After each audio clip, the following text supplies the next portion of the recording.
बात है, सीधे चलते पहले उनके पास। डॉक्टर जोशी, आपने क्या पिक किया? क्या खास इस पॉलिसी में था या बिल्कुल कोई सरप्राइज नहीं था? यही सबसे अच्छी बात है। देखिए, सरप्राइज नहीं था, ये तो अच्छी बात है। सरप्राइज और शॉक कोई नहीं था, पर तीन चीजें मैं कहना चाहूंगा। पहली बात यह है कि उन्होंने साफ तौर पे कहा कि इकोनॉमी एक तरह से बहुत अच्छी स्थिति में है। गोल्डी लॉक सिनारियो जिसे बोलते हैं, neither too hot not too cold. उस ग्रोथ अच्छी बनी हुई है, साथ में इन्फ्लेशन नीचे आ रही है। तो ये एक बहुत अच्छा सिनेरियो है। क्योंकि दूसरी बात यह है कि क्योंकि ग्रोथ स्ट्रांग है, तो आरबीआई के पास पॉलिसी स्पेस है to pursue its inflation target.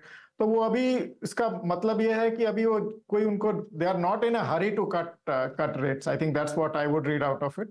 और जब तक ग्रोथ स्ट्रांग रहेगी, I think they will persist with this stance if inflation doesn't come to 4%। और तीसरी बात यह है कि जनरल कॉशन जो है,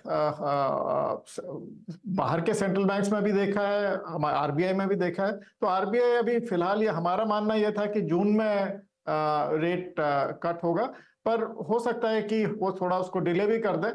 डिपेंड करेगा कि कैसे कच्चे तेल के जो दाम बढ़ रहे हैं उसमें क्या स्थिति उत्पन्न होती है। एक तरफ से हम देख रहे हैं कि मॉनसून की नॉर्मलसी की बात की जा रही है, जो रूरल डिमांड और इन्फ्लेशन दोनों के लिए फायदेमंद है।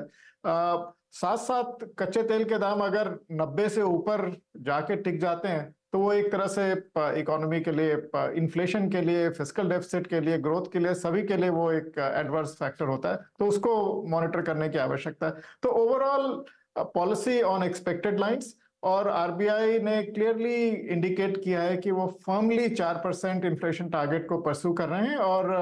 और इसको और ग्रोथ स्ट्रांग है, तो इसलिए उनके पास ये अपॉर्चुनिटी है कि वो इसको टारगेट को परस्यू कर सकें।